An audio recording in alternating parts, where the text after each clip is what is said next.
before it becomes the largest land predator on Earth. The polar bear begins life as something almost impossible to believe. Tiny, blind, helpless, and buried deep beneath the Arctic snow. This is not a story of strength. Not yet. It's a story of survival, of instinct, of the coldest cradle on the planet. This is how a predator is born. In the dead of winter, on the edge of the Canadian Arctic, a mother polar bear lies motionless in her den. She hasn't eaten in over 8 months. Her body is weak, but her purpose is stronger than ever. Beside her, 2 tiny cubs breathe their first breaths. Each one is smaller than a squirrel. They weigh less than 2 pounds. No fat, no fur thick enough to protect them. Just instinct and their mother's warmth. Their lives depend on her. And for the next 3 months, that snow den will be their entire world. Inside the den, time moves slowly. The cubs grow barely. Their eyes open. They begin to crawl. They drink their mother's milk, rich with fat and nutrients. Outside, the Arctic waits, a world of freezing winds, cracking sea ice, and hungry predators. But the real threat is time, because as winter ends and the sun returns, the den begins to collapse, and the family must emerge, ready or not. The moment finally comes. With one massive push, the mother breaks through the roof of snow. Light floods in, cold air rushes through, and for the very first time, the cubs see the sky. It's their first day above ground. But there's no time to celebrate. The family has to move, fast, because the mother is starving. She hasn't had a real meal in nearly a year, and now, she must lead her cubs across 40 miles of frozen wilderness to reach the hunting grounds. This journey is brutal. The cubs struggle to walk in deep snow. They stumble. They tire quickly. Their paws are too small. Their coats too thin. They stop often to nurse and rest, tucked safely between their mother's legs. She pauses frequently, sniffing the wind, not just for prey, but for predators. Because out here, even polar bears aren't safe. Wolves. The cubs' greatest threat isn't the cold. It's the pack. While one wolf is no match for a full-grown polar bear, a pack can separate a mother from her cubs, divide them, outlast them, and all it takes is one moment of distraction. That's why the mother never relaxes. She scans the horizon constantly. She knows that any mistake could be fatal. Each night, the cubs burrow into their mother's belly fur, clinging to her warmth. She sleeps lightly. Every crack in the ice, every gust of wind, she hears it, and she waits, just a little longer, because the sea ice isn't ready yet. And without it, there is no food. Polar bears rely entirely on sea ice to hunt. They wait for seals to surface at breathing holes, then strike with blinding speed. But as the climate warms, that ice is forming later, melting sooner, and growing thinner. And for a nursing mother, that's catastrophic. The longer she waits, the weaker she gets, and the greater the risk that her milk will dry up, leaving the cubs with nothing. Across the Arctic, polar bear litters are shrinking. Some mothers don't even survive the first year. Others abandon their dens too early, forced to make impossible choices between themselves and their young. But this mother, she's held on. And now the ice is thick enough. It's time to move. At last, they reach the edge of the sea. The wind bites harder here. The cubs hesitate. This is their first time seeing water. But the mother doesn't wait. She steps forward onto the frozen ocean. Behind her, the cubs follow, shaking, struggling, learning. Every step on the ice is a lesson. How to balance, how to smell the cracks, how to listen to the deep groans beneath the surface.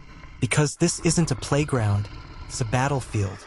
In just 2.5 years, these cubs must learn everything they need to know before their mother leaves them for good. They'll need to track prey across hundreds of miles. They'll need to swim for hours without rest. They'll need to face blizzards, starvation, and solitude.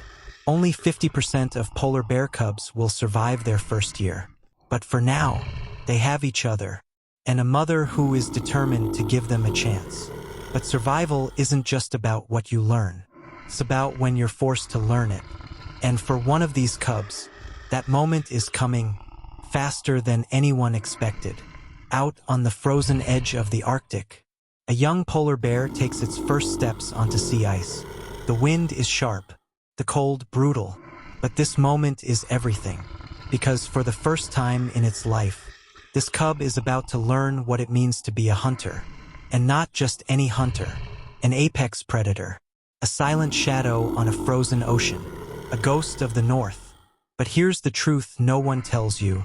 Even the strongest predator starts out scared.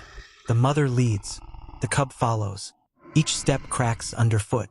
Beneath them lies liquid death, the dark, freezing ocean that swallows anything unprepared. But the mother has done this many times before. She knows the signs, the scent of seals, the shimmer of thin ice, the faint movement under the snow. She stops, sniffs, waits, and then she strikes. The cub watches, eyes wide, muscles tense. The mother's paw crashes through the ice. She reaches down, claws slicing through slush, a flurry of snow and blood, and just like that, a seal pup is pulled from the water. It's brutal, efficient, necessary. The mother devours first. She hasn't eaten in nearly a year, but she shares what's left. The cub tastes seal for the first time. Fresh, fatty, life-saving. This is the moment everything changes. Because now, the cub doesn't just survive, it learns. For weeks, the lessons continue. How to stalk, how to sniff, how to listen for breathing holes in the ice. The mother becomes the teacher, the cub her silent shadow. But not every hunt is a success. Sometimes the seals never surface. Sometimes the ice gives way. Sometimes there's just nothing out there. And every failed hunt takes a toll. This is where the real danger begins. Because in the Arctic, hunger is more deadly than predators. Creeps in slowly. It dulls the senses. It weakens the body.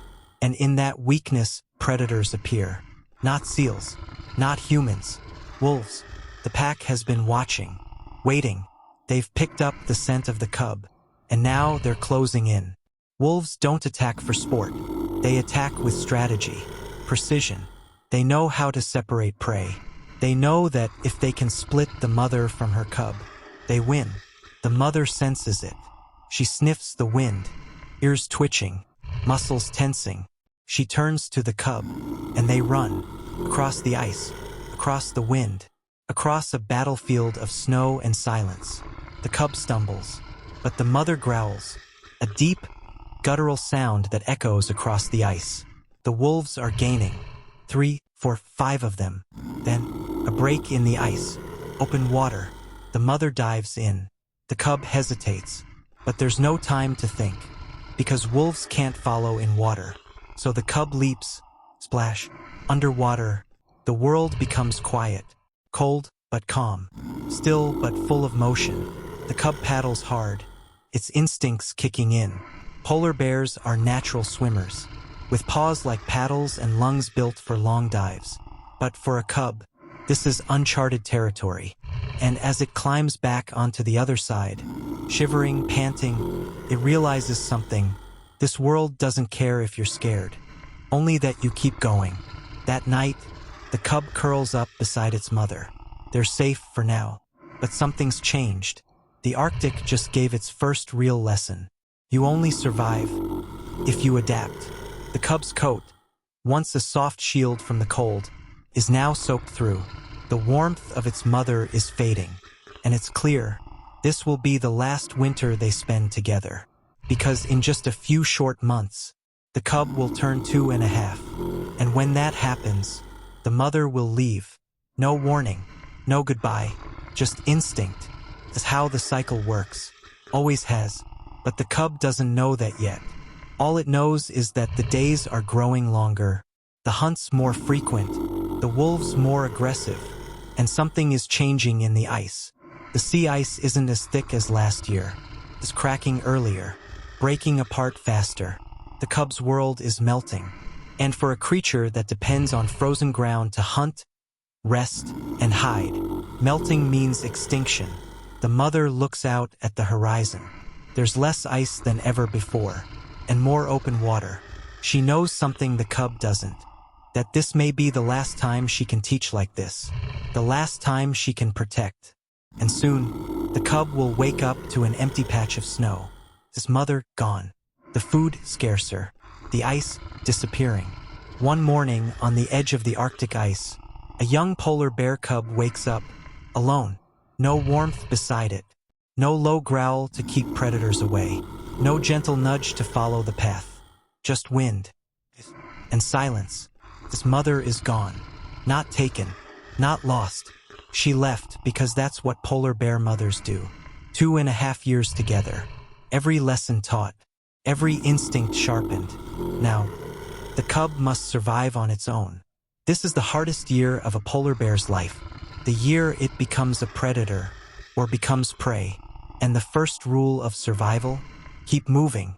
The cub roams the vast frozen sea, sniffing the wind for seals, tasting snow for signs of scent, and avoiding the cracks in the melting ice. It hasn't eaten in days. Every failed hunt makes its legs weaker. Every blizzard makes the night longer. Every shadow on the horizon could be a threat. But quitting is not an option here. In the Arctic, there are only two fates: adapt or die. Polar bears are solitary by nature. Once separated from their mothers, they live and hunt alone, sometimes for hundreds of miles. They rely on two things: memory and instinct. But instinct can only take you so far. Because the Arctic the cub inherited isn't the Arctic its mother knew. The sea ice is thinner. It's breaking up earlier, drifting farther from the coast. And for a bear that depends on that ice to hunt seals, that's a death sentence. In some regions, polar bears now swim over 60 miles just to find stable ground. Many don't make it. The cub pushes forward, each step more uncertain than the last. But then, a scent. It stops, nose to the wind, ears up. The scent is familiar: seal. Creeps forward, slow, deliberate, avoiding crunches in the snow, avoiding the shadow its body might cast. And then, a breathing hole, still warm, still active.